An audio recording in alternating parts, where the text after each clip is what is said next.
Ilang taon na ring nagtatrabaho si Bella sa El Paraiso Cove, isang pribadong resort na matatagpuan sa liblib na bahagi ng isang baybayin sa timog. Sa edad niyang 25, kabisado niya ang bawat sulok ng lugar, mula sa mga villa sa itaas ng burol hanggang sa mga cottage sa tabi ng dagat. Sa umaga ay abala siya sa pagtanggap ng mga bisita sa front desk. Sa gabi, may sariling tahimik na misyon ng kanyang mga mata. Hindi siya ganun kaganda na malaartistahin, pero may isang bagay sa kilos niya na hindi madaling ipaliwanag. Ang paraan ng kanyang paglalakad, ang madalas na pagdikit ng mga palad sa leeg o balikat, at ang pagtingin niya sa mga lalaking may kasama ng babae, lalo na kung kaibigan niya ang kasama ng mga ito. May misteryong bumabalot sa bawat ngiti niya at bihira siyang pumalpak. Tatlo ang madalas niyang kasamang babae sa trabaho, si Janine, si Carla, at si May. Si Janine ay tahimik at laging nakaayos ang buhok. Si Carla naman ay palatawa at kilalang palakaibigan sa mga bisita. At si May, seryoso at bihirang makipagkwentuhan tungkol sa personal na buhay. Pero ang gusto ni Bella ay yung mga hindi naghihinala, at dito siya magaling, sa pagpapanggap. Lumalalim na ang gabi noon. Wala nang masyadong bisita, maliban sa isang grupo na bagong dating mula Maynila. Isa sa kanila ay ang kasintahan ni Janine, si Marco. Malinis manamit, may katawan na lalaking sanay sa gym, at may boses na kahit bulong ay malinaw. Hindi siya ang tipo ni Bella dati, pero may kung anong init ang sumiklab sa kanya nang makita niyang hinahalikan ni Marco sa Janine sa may garden deck. Hindi selos ang nararamdaman niya. Hindi rin inggit. Init ng katawan. Isang panibagong tukso. Isang bagay na gusto niyang maangkin kahit hindi niya kailangan. At habang umiinom ng malamig na kape sa staff lunch, napansin niyang si Marco ay mag-isang bumaba. Tila may hinahanap sa lobby. Sinalubong niya ito ng ngiting magaan. Walang bahid ng intensyon, pero sapat upang magtanim ng tanong sa isip ng lalaki. Wala si Janine. Iyon ang laman ng kanyang isip habang iniaabot ang tubig. Hindi niya kailangan ng tugon. Tumalikod siya at tinapik ang mesa at iniwang nakabukas ang pinto ng supply room. Narinig niyang pumasok si Marco sa lunch matapos ang ilang segundo.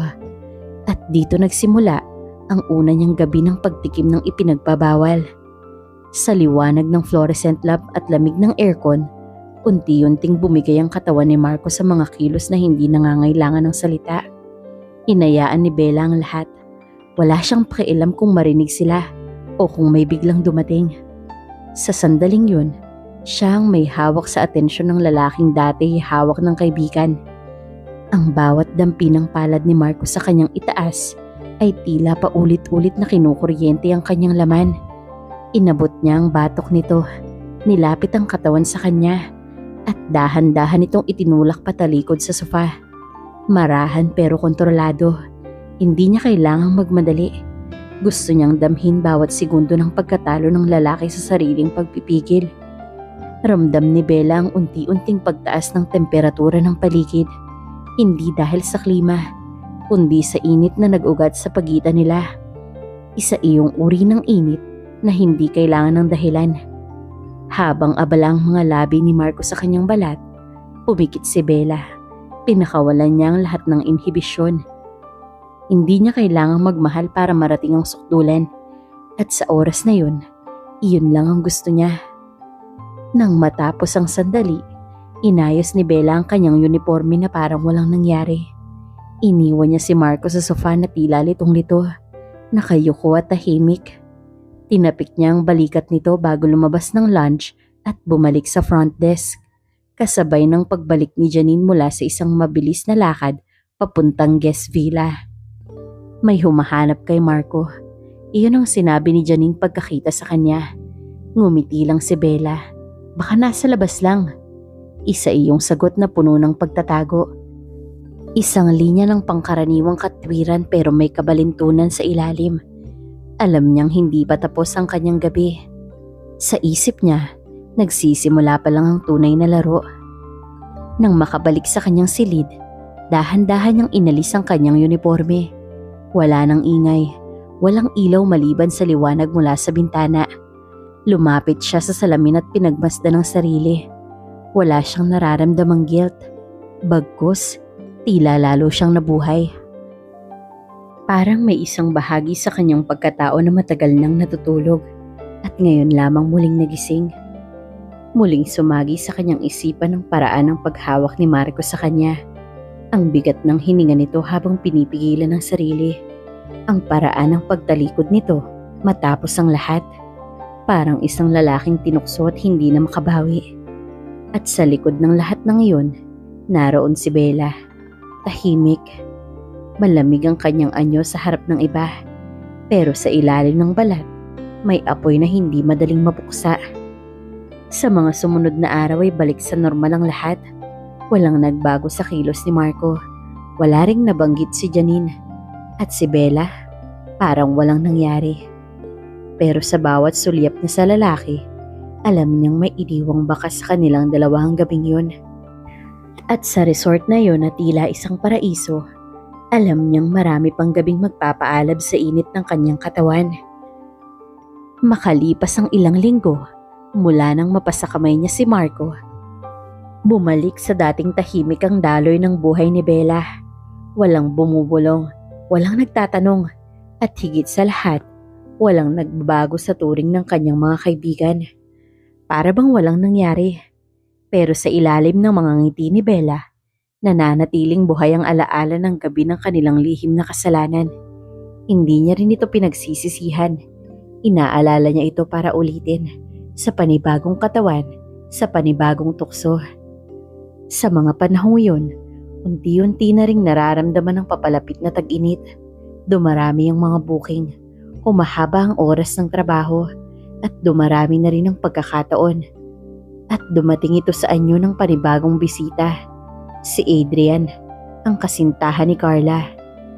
Hindi kagaya ni Marco na may seryosong aura, si Adrian ay masayahin, palabiro, at tila palaging komportable sa paligid ng mga babae. Malapit agad siya sa lahat, kabilang na si Bella, na madalas nitong binibiro tuwing magkakasalubong sa resort's ground. Walang masama sa mga sinasabi nito, pero sa paningin ni Bella, sapat ang mga biro para basagin ang pader ng distansya, at doon siya pumasok. Nag-umpisa ang lahat sa isang gabi ng inuman sa tabing dagat. Isang maikling salo-salo para sa team at ilang piling bisita. Nandoon si Carla at Adrian, magkahawak ang kamay at nagtatawanan. Pero hindi doon nakatuon ang atensyon ni Bella. Nasa mga sulyap ni Adrian na palihim na tumatama sa kanya. Nasa paraan ng pagtanggap niya ng alak mula sa kanya, kahit si Carla na ang dapat mag-abot. Sa mga munting kilos na yun, ramdam ni Bella na bukas ang pinto at sanay siyang pumasok kapag ganito. Kinabukasan, si Bella ang na-assign sa poolside bar area. Isang shift na kadalasan ay napakatahimik kapag hindi peak season. Pero dahil mas maraming guests ngayon, may kalakasan ng galaw ng resort. Nagulat siya nang si Adrian ang lumapit sa counter. Pawisan, galing sa volleyball game kasama ang ilang staff at bisita. Umorder ito ng malamig na juice at habang naghihintay, umupo ito sa isang stool bar na nasa gilid. Diretso ang tanaw sa kanya. Wala siyang sinabi, hindi rin siya tumingin agad, pero alam niyang pinagmamasdan siya nito. Sa gilid ng kanyang paningin, tanaw niya ang paraan ng pagkalma ng balikat ni Adrian. Nang iabot niya ang baso, saglit na nagdikit ang kanilang mga daliri. Maiksi ang tagpong yun, pero sapat para maramdaman niyang kilabot na madalas niyang hinahanap. Sa mga sumunod na araw, tila lalong naging madalas ang mga pagkakataong magkasalubong sila. Minsan sa pantry o sa back office kung saan naghihintay si Adrian kay Carla. Laging kaswal, tila walang mali siya. Pero sa bawat pagtama ng mata nila, naroon ang tensyon. Tahimik pero matalim. Walang salitang kailangang bitawan. Hindi niya kailangan sabihin kung anong gusto niya. Lahat ay isinasalita ng kanyang katawan. Isang gabi, matapos ang dinner service ng mga guests, napag-utusan si Bella na i-check ang ilang kwarto sa kabilang dulo ng resort. bihira ay yung gamitin. Inayos niya ang checklist at lumakad paakyat ng slope. Madilim na ang paligid at ang liwanag lang ng buwan ang nagsisilbing gabay niya. Habang naglalakad, naririnig niya ang mga yabag sa likuran. Huminto siya at lumingon. Nakita niya si Adrian. May dalang towel, pawisan at halatang galing sa gym. Wala siyang sinabi. Tumango lang siya bilang pagkilala. At nang magtagpo ang kanilang landas, hindi ito dumiretso. Tumigil ito ilang metro sa harapan niya. Parang nag-aalinlangan kung dadaan o hihinto. Dumaan ang ilang segundo ng katahimikan. Nakatitig lang si Bella. Hindi siya kumikilos, hindi rin umiwas. Parang may tahimik na alon ng kasunduan sa pagitan nila. Hindi kailangang pag-usapan, hindi kailangang ipilit. Tumalikod siya at naglakad patungo sa isang bukas na villa. Walang sinabi, pero hindi siya nagulat nang marinig ang marahang yabag sa likod niya. Pumasok siya sa loob at iniwang bukas ang pinto. Sa loob ng kwartong yun, malamig ang aircon, tahimik ang paligid at amoy pa rin ang linis na linen ng kama. Tumayo siya malapit sa bintana na hindi lumilingon. Narinig niyang pumasok si Adrian at marahan itong isinara ang pinto. Wala pa rin nagsasalita, pero ang bawat galaw nila ay may bigat, may direksyon, may kisiguruhan. Lumapit si Adrian sa likuran niya at saglit silang naghintay bago nagsimula ang hindi inaamin pero alam na pagnanasa. Ang unang haplos ay sa kanyang balikat, marahan, tila nangihingi ng pahintulot pero hindi na siya gumalaw. Parang sinasabi ng kanyang katawan na wala nang kailangang itanong. Dahan-dahang gumapang ang palad ni Adrian sa kanyang braso, papunta sa kanyang bewang. Lumalim ang kanyang paghinga. Aramdam niya ang init ng katawan nito nang dumikit sa likod niya. At nang tumama ang labi nito sa kanyang batok, isinara niya ang mga mata at tinanggap ang init na matagal nang naiipon. Walang pagmamadali ang bawat kilos. Ang bawat dampi ay tila sinisigurado. Hindi halay, hindi bastos, pero malinaw ang intensyon. At ang kanyang katawan, muling lumambot sa ilalim ng atensyon ng taong hindi niya pag-aari. Hinayaan niyang tanggalin ni Adrian ang kanyang saplot. Tila isinuko niya ang bawat bahagi ng katawan na gusto nitong galugarin. Walang ingay. Tanging ang tunog ng malalim na hiningang nagsilbing ritmo sa pagitan nila. Habang ang mga labi ni Adrian ay gumagalaw, nilapat ni Bella ang kanyang palad sa gilid ng kama. Pilit pinipigilan ng pagdaing. Hindi niya gusto ang pagmamahal. Ang hinahanap niya ay ang init na bumabalot sa bawat galaw. Ang sensasyon na para bang inaangkin siya, kahit alam niyang panandalian lang. At habang bumababa ang mga palad ni Adrian, napapaarko ang kanyang katawan sa sarap na hindi niya maikakaila. Nang narating niyang sukdulan, hindi siya sumigaw. Pumikit lang siya at kinagat ang sariling labi. Sa sandaling yun, isa na namang bahagi ng kanyang lihim ang naisakatuparan. Isa na namang lalaki ang natikman niya. Hindi bilang pag-ibig, kundi bilang patunay ng kanyang kontrol. Hinayaan niyang matapos si Adrian. At sa sandaling bumagsak ito sa tabi niya sa kama, tahimik pa rin siya. Inabot niya ang towel at tumayo. Parang walang nangyari. Isinuot ang kanyang uniforme at inayos ang sarili sa salamin. Tumayo rin si Adrian. Tila nahihiyang magsalita, pero wala itong nasabi. Lumakad siya palabas ng villa. Iniwang bukas ang pinto. At si Bella, bumalik sa kanyang quarters. Tahimik, pero may ngiting hindi maikakaila. Isa na namang gabi ang lumipas na siya ang panalo. At sa resort na yon, alam niya na hindi pa iyon ang huli. Sa mga araw na lumipas, matapos ang gabing kasama niya si Adrian, nanatiling tahimik si Bella. Wala siyang narinig mula rito, ni mula kay Carla. Parang walang nangyari, at yun mismo ang gusto niya. Walang komplikasyon, walang obligasyon. Lahat ay natapos sa gabi ng init, sa lihim ng dilim, at sa pagtakas sa normal. Habang papalapit ang kasagsagan ng tag-init, lalong lumalalim ang tensyon sa resort. Dumadami ang bisita, sumisikip ang schedule, at lumaki ang pressure sa bawat departamento. Nagsimula na ring ma-assign si Bella sa iba't ibang area ng resort, hindi na lamang sa front desk. Isang linggo, inilipat siya pansamantala sa kusina upang tumulong sa koordinasyon ng mga guest meals. Hindi iyon bahagi ng kanyang regular na trabaho. Ang kitchen area ng El Paraiso ay malayo sa mata ng mga bisita. Nasa likod ito ng pangunahing dining area. May sariling access sa likod ng resort kung saan dumadaan ang mga delivery truck at supplies. Doon niya unang nakilala si Rico, ang bagong sous chef na galing Maynila. Matangkad, seryoso, at tila may misteryosong dating. Hindi katulad ng mga lalaking madaldal at palakaibigan. Si Rico ay parang laging may iniisip, pero may paraan ng pagtingin na tila binabasa ka ng buo. Sa unang linggo ng kanilang pagkakakilala, halos hindi sila nagkakausap. Puro tango, simpleng sulyap at iwasang mata. Pero para kay Bella, hindi kailangan ng salita. Alam niyang may pulso ang katahimikan ni Rico. May diin ang bawat sulyap nito. At sa bawat araw na lumilipas, lalo lamang niyang nararamdaman ang pagtaas ng temperatura sa pagitan nila. Isang hapon habang nagsasara na ng kusina, naiwan silang dalawa sa loob. Ang iba ay nagliligpit sa pantry, ang iba naman ay naglalakad palabas.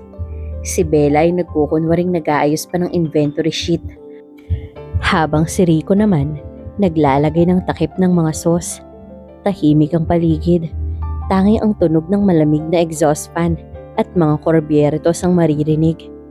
Sa kanyang peripheral vision, napansin ni Bella na hindi na umaalis si Rico sa kanyang likuran. Naroon lang ito, tila nag-aantay ng kilos o baka ng hudyat. Tinapik niya ang clipboard sa mesa at dahan-dahang tumalikod, humarap sa kanya. Wala pa ring salita, wala kahit na tanong, pero sapat na ang paraan ng pagtingin nito sa kanyang mga mata. Lumapit si Rico, mabagal at walang pagmamadali, at habang papalapit ito, hindi gumagalaw si Bella. Hinintay niya, hinayaan niyang dumistansya lang ng ilang pulgada. Sa pagitan ng kanilang hininga, naroon ang tensyon, at sa unang pagkakataon, gumalaw si Rico. Dumikit ang daliri nito sa gilid ng kanyang bewang, banayad at walang puwersa. Pinaubaya ni Bella ang sarili. Ang unang dampi ay hindi agad matindi. Isang paalala muna ng pwedeng mangyari. Ang mga palad ni Rico ay marahang gumalaw mula sa bewang, paakyat sa kanyang likod na tila hinahanap ang bawat kurba ng katawan. Para bang may sariling layunin ng mga kamay nito. Ang kanyang mga labi ay dumampi sa leeg ng dalaga. Hindi agresibo, kundi parang nagpapakilala pa lang. At si Bella, sa halip na tumutol, ay lalo pang inilapit ang sarili sa katawan nito. Habang hawak ni Rico ang kanyang balikat, marahan namang gumalaw pababa ang kanyang kamay. Nakalapat na ngayon ang kanilang mga katawan. Ramdam ni Bella ang init sa pagitan nila at ang unti-unting pagbagsak ng lahat ng kanyang resistensya. Isa itong eksenang paulit-ulit sa kanyang buhay, pero bawat isa ay may sariling ritmo, sariling sensasyon. Dumulas pababa ang kanyang katawan hanggang ang likod niya ay nakasandal na sa mesa ng prep area. Malamig ang bakal, pero ang balat niya ay tila naglalagablab. Habang abala ang mga labi ni Rico sa kanyang itaas na bahagi, napapapikit siya at inaangat ang ulo. Hindi niya kailangan ng kahit anong paalala. Ito ang gusto niya. Ito ang nagpaparamdam sa kanya ng kontrol. Bawat galaw ni Rico ay tila pinag-isipan. Wala ni isang sandaling minadali. Parang ginuguhit nito ang buong katawan niya gamit ang palad at dila. Nang tuluyang gumapang pababa si Rico, napakapit si Bella sa gilid ng mesa. Hindi siya dumaing, pero ang bawat buntong hininga ay mabigat, puno ng tinatagong sarap. At nang marating niya ang sukdulan, nanigas ang kanyang mga binti. Pilit pa rin pinipigilan ng sariling humiyaw. Nang matapos sila, nanatili siyang nakahawak sa mesa. Walang nagsasalita. Tumayo si Rico, inayos ang kanyang apron at dahan-dahang lumabas ng kusina na parang walang nangyari. Si Bella naman ay ganun din ang ginawa. Inayos ang sarili sa harap ng salamin ng oven, saka marahang lumakad palabas. Sa hallway ng staff area, tahimik pa rin ang paligid. Wala ni isang palatandaan ng init na sumiklab sa loob ng kusina. Pero sa loob niya, parang muling nagliyab ang apoy. Hindi niya kilala si Rico ng lubos. Wala siyang alam sa buhay nito, sa kung may kasintahan ba ito o wala. Pero hindi iyon ang mahalaga. Ang mahalaga, alam niya na siya ang pinili nito sa sandaling yun, at yun lang ang kailangan niyang maramdaman. Sa sumunod na araw ay normal lang lahat. Si Rico ay tila walang pakialam sa nangyari. Hindi ito umiwas, pero hindi rin naging malapit. Para kay Bella, iyon ang perpektong kalagayan. Wala siyang kailangan ng higit pa sa isang gabi. Wala siyang kailangan na pangako. Sa resort na ito, siya ang gumagawa ng sarili niyang kasiyahan.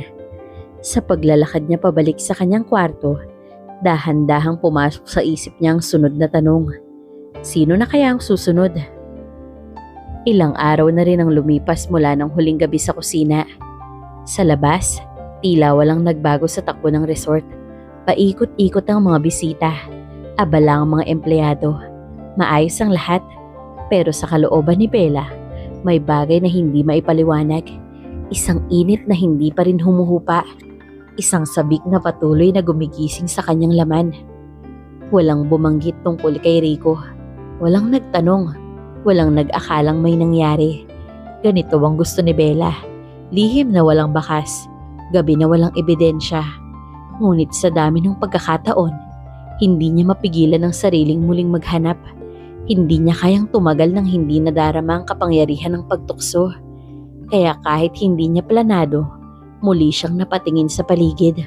Umaasang may muling mabibitag. Dumating ang isang grupo ng mga bisita mula sa lungsod. Malalakas ang tawa, magagara ang sasakyan, at may daladalang hangin ng yaman at kumpiyansa. Isa sa kanila ay si Eric. Hindi siya kaagad na mukod-tangi. Tahimik ito sa umpisa. Mas gusto nitong nakabukod, habang ang kanyang mga kasama ay maingay na lumalangoy o nagiinuman sa bar area. Si Eric ay palaging nasa lilim ng kabana. May hawak na libro habang nakatanaw sa dagat. Ngunit sa mga mata ni Bella, iyon mismo ang anyong mahirap balewalain. Isang gabi, habang paalis na ang karamihan ng staff, na-assign si Bella na i-double check ang isang late dinner setup sa kabana. Malapit lang yun sa baybayin. Inakala niyang walang tao roon. Pero paglapit niya, nandoon si Eric. Mag-isa at umiinom ng wine. Nakaupo ito sa isang low chair, malapit sa apoy ng bonfire. Hindi ito lumingon. Tahimik itong nakatingin sa alon, parang may sariling mundo. Hindi agad lumapit ang dalaga, pero hindi rin siya umalis. Tumayo siya sa di kalayuan. Pinagmasdan ang hubog ng katawan nito sa liwanag ng apoy. Malaki ang katawan nito, matikas ang tindig, at katahimikang tila may hinahanap. Ang ganitong lalaki na tahimik pero mabigat ang presensya, ang pinakamapanganib at ang pinakakaakit-akit. Sa halip na dumiretso, dahan-dahan siyang lumakad sa gilid ng buhangin. Kunwari nag-i-inspeksyon ng mesa at silya. Pero hindi nakaligtas sa kanyang paraan ng pag-angat ng ulo ni Eric. Ang sulyap nito na may tanong, ngunit walang pagtutol. Isang uri ng pagtanggap na hindi niya kailangang hingin. At gaya ng dati, pinakinggan niya ang katawan niya kaysa sa isip. Lumapit siya ng dahan-dahan at huminto sa tapat ng bonfire. Ramdam niya ang init ng apoy sa balat at ang mas mainit na titig mula kay Eric. Walang usapan, pero sa bawat sandali, sa bawat paghinga, naroon ang pakiramdam ng isang bagay na malapit ng sumabog. Umupo siya sa kabilang silya, hindi nakatingin sa lalaki, pero sapat ang distansya para maramdaman ang init ng presensya nito. Lumipas ang ilang minuto ng katahimikan, walang kumibo. Tanging hampas ng alon at huni ng mga insekto ang naririnig. Ngunit sa loob ni Bella, may nagniningas na init. Isa na namang pagsubok sa kanyang pagpipigil. Isa na namang lalaking hindi kanya, pero kaya niyang angkinin kung gugustuhin niya. Tumayo siya at nilapitan ng mesa kung saan naroon ang bote ng alak. Binuhos niya ang natirang laman sa baso. Nilaro ang likido sa ilalim ng apoy at marahang lumapit kay Eric. Nakatingala ito sa kanya ngayon. Mata sa mata, walang bakas ng kaba o pagtatanong, wala ring pagtutol. At sa isang iglap, lumapit siya at inilapag ang baso sa tabi nito. Nang tumuwid siya ng tayo, nagtagpo ang kanilang mga mata. At sa sandaling yun, pareho silang umalis sa katahimikan. Hindi siya pinigilan ni Eric, pero nang maramdaman niyang marahang paglapit ng katawan nito, alam niyang tanggap nito ang paanyaya. Isa iyong tagpong puno ng katahimikan, ngunit mas malakas kesa sa anumang salita. Ang mga palad ni Eric ay marahang humawak sa kanyang balakang. Sinundot ng hinlalaki ang gilid ng kanyang katawan. Ang kanyang hininga ay mainit, mabagal, at ramdam na ramdam ni Bella ang unti-unting pagtunaw ng kanyang laman. Lumuhod siya at dahan-dahan na tinanggal ang anumang pagitan sa kanila. Sa ilalim ng apoy, habang ang buhangin ay malamig sa talampakan, hinayaan niyang dumampi sa kanyang balat ang bawat galaw ni Eric. Ang kanyang mga labi ay dumaan sa kanyang leeg, bumaba sa kanyang balikat, at gumapang sa itaas na bahagi ng kanyang katawan. Hindi siya gumalaw, hindi siya nagsalita, ngunit sa loob-loob niya, nag-uumapaw ang nararamdaman niya. Habang sumasayaw ang apoy sa paligid nila, naramdaman niya ang palad nito. Gumapang iyon pababa. Pilit niyang kinontrol ang hininga, ngunit ang katawan niya ay may sariling utak. Tumalima ito sa bawat dampi, sa bawat galaw at halik, at bawat segundong lumilipas, nararamdaman niya ang paglapit sa suktulan. At nang tuluyan niyang marating ito, napapikit siya kagatang lapi. Ninanam namang sarap sa gitna ng dilim. Hindi nagtagal ay tumayo siya. Kinuha niya ang balot mula sa silya at iniwan si Eric sa tabi ng apoy. Wala siyang sinabi. Wala rin kailangang ipaliwanag. Ang ginawa nila ay hindi pangako, kundi patunay na minsan, sapat na ang gabi at init ng katawan upang makalimot sa mundo. Habang naglalakad siya pabalik sa kanyang kwarto, humihigpit ang pagkakahawak niya sa tela. Hindi dahil sa lamig, kundi dahil sa init na naiwan sa balat. Isa na namang gabi, isa na namang katawan, isa na namang tagumpay. At sa kanyang isip, may sumisibol na ideya. Bago matapos ang taon na ito, kailangan mahigitan niya ang bawat gabing lumipas. Hindi pa siya tapos. Mabilis ang mga sumunod na araw sa El Paraiso Cove. Tuloy-tuloy ang pagdating ng mga bisita, palitan ng mga shift ng staff, at hindi nauubos ang mga pangyayaring walang nakakakita. Para kay Bella, bawat gabi ay parang paanyaya. Bawat lalaking dumarating ay parang pinto na maaaring buksan kung gugustuhin niya. At sa halos 3 buwan ng tag-init, naging koleksyon ng init ang bawat linggo. Si Marco, si Adrian, si Rico at si Eric, lahat sila ay dumaan. Nakiangkas sa kanyang katawang na gutom sa pansamantalang kasiyahan. Pero habang papalapit ang katapusan ng season, may nararamdaman siyang pagbabago. Hindi ito pagod, hindi rin pagkasawa. Isa iyong uri ng pagkabusog. Parang unti-unti ay nawawalan ng saysay ang lahat ng ritual na dati ay nagbibigay sa kanya ng silakbo. Walang formal na simula ang dandaming ito. Basta na lang niyang naramdaman isang hapon habang nakaupo siya sa tabing dagat at pinagmamasdan ng alon. Tahimik ang resort noon. Karamihan sa mga bisita ay umalis na. Ilan sa mga staff ay naka-day off. At si Bella, nakaupo sa ilalim ng isang punong tuyo. Suot ang lumang uniforme at walang planong lumingon kahit kanino. Ang dating sabik na mga mata ay tila pagod na sa paghahanap. Parang ang bawat mukha na dumaraan sa kanyang harapan ay wala ng dating epekto. Sa araw na yon, may dumating na bagong bisita. Hindi kagaya ng mga nakaraang lalaki. Hindi ito ang tipo niya. Matanda ng kaunti. Siguro ay nasa 35 anyos. Simple ang pananamit at walang kaarte-arte. Wala ring kasama. Hindi sosyal, hindi atletiko, at hindi rin misteryoso.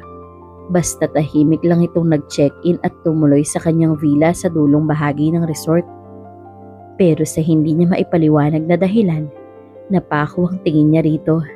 Hindi dahil sa kagwapuhan nitong taglay, hindi dahil sa tikas, kundi sa presensyang hindi nagpapakilala pero hindi rin maikakaila. May bigat ang bawat kilos, may lalim ang bawat sulyap, parang hindi siya bisita, parang tagamasid. Kinagabihan, habang nag-iikot siya sa mga pasilidad bago matapos ang shift, nadaanan niyang bukas ang isang ilaw sa garden villa. Hindi ito normal. Dapat ay pinapatay na ang lahat ng ilaw pagtapos ng mga guest. Naglakad siya papunta roon. Iniisip kung sinadyang iwan yun. Sa paglapit niya, nakita niyang nakaupo roon ng lalaki. Nakatingin lang ito sa malayo. Hawak ang isang basong tubig. Walang nagsalita. Tumingin lang ito sa kanya at parang alam na nito kung sino siya. Sa unang pagkakataon sa matagal na panahon, naramdaman ni Bella ang pagkailang. Hindi niya alam kung bakit. Wala namang masama sa titig ng lalaki.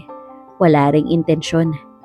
Pero sa loob niya, parang may nakakabasa sa kanya. Hindi siya nakagalaw agad. Tumango lang ito, saka itinuro ang bakanting silya. Hindi siya tinanong, pero naupo siya. At doon nagsimula ang pinakatahimik pero pinakamakabuluhang gabi niya sa buong pananatili sa resort. Walang naganap na matinding tagpo, walang halik. Pero sa katahimikang yun, may nangyaring pagbabago. Tinanong siya nito kung matagal na siyang nagtatrabaho roon.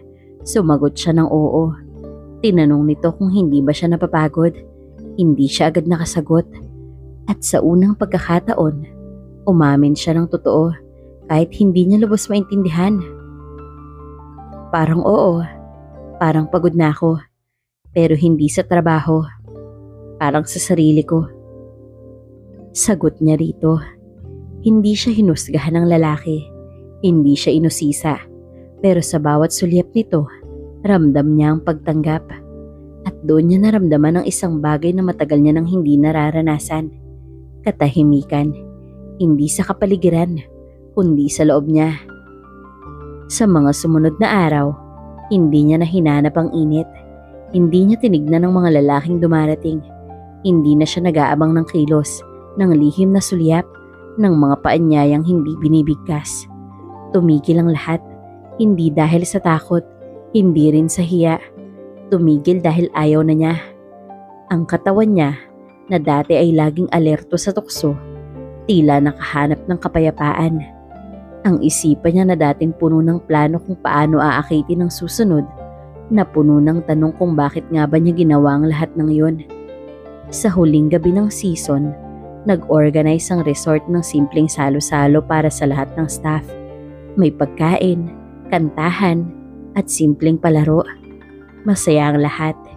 Si Bella ay nakaupo lang sa gilid, nakangiti pero hindi maingay. Nakatanggap siya ng isang simpleng paalala mula sa manager. Magandang record niya ngayong season. Marami ang natuwang bisita. Maayos ang mga shift niya at walang issue. Iyon ang sambit sa message. At bago matapos ang gabi, lumapit ang lalaking nakita niya sa garden villa.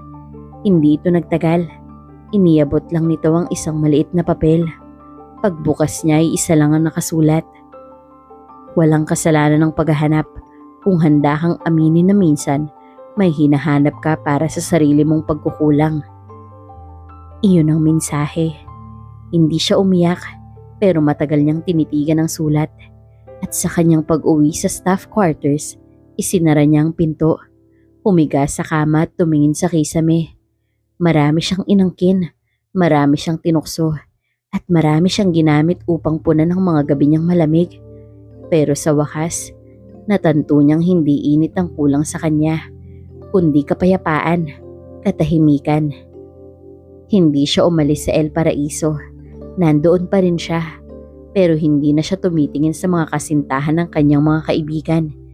Hindi na siya umaakit ng mga bisitang hindi sa kanya. Hindi dahil sa takot, kundi dahil pinili niyang maging buo, kahit hindi perpekto. Sa huling araw ng summer, Habang pinapanood niya ang paglubog ng araw sa dulo ng pier, may payapang ngiti sa kanyang muka. Sa wakas, nahanap na rin niya ang kasiyahang hindi kailangang isinisigaw ng katawan. Makalipas ang ilang buwan mula nang magtapos ang tag-init, nanatili si Bella sa El Paraiso Cove. Tahimik na ang mga linggo, wala na ang dagsa ng mga bisita, wala na ring mainit na gabi sa ilalim ng ilaw o bonfire. Pero hindi niya ito hinahanap gaya ng dati. Tila ang dating gutom sa katawan ay napalitan ng pagnanais na unawain ang sarili. Isang gabi habang siya ay nag-iisa sa lunch, nakatanggap siya ng liham. Walang pangalan, puti ang sobre, payak at walang palamuti. Binuksan niya ito ng may halong kaba. Kung hindi mo na kailangan ng init para maramdaman mong buhay ka, dun mo lang malalaman kung sino ka talaga. Napatikil siya. Muling binalikan ng isip ang lahat ng lalaking dumaan sa kanya. Lahat ng tagpong ginusto niya, pinilit niya o hinayaan niyang mangyari. Hindi niya ikinakaila. Bahagi ng kanyang pagkatao ng mga gabing yun. Pero ngayon, mas kaya niyang titigan ang sarili sa salamin. Hindi para husgahan, kundi para tanggapin. Sa labas ng lunch, mahinang bumabagsak ang ulan. Walang ibang tao. Tahimik ang paligid, malamig ang simoy ng hangin.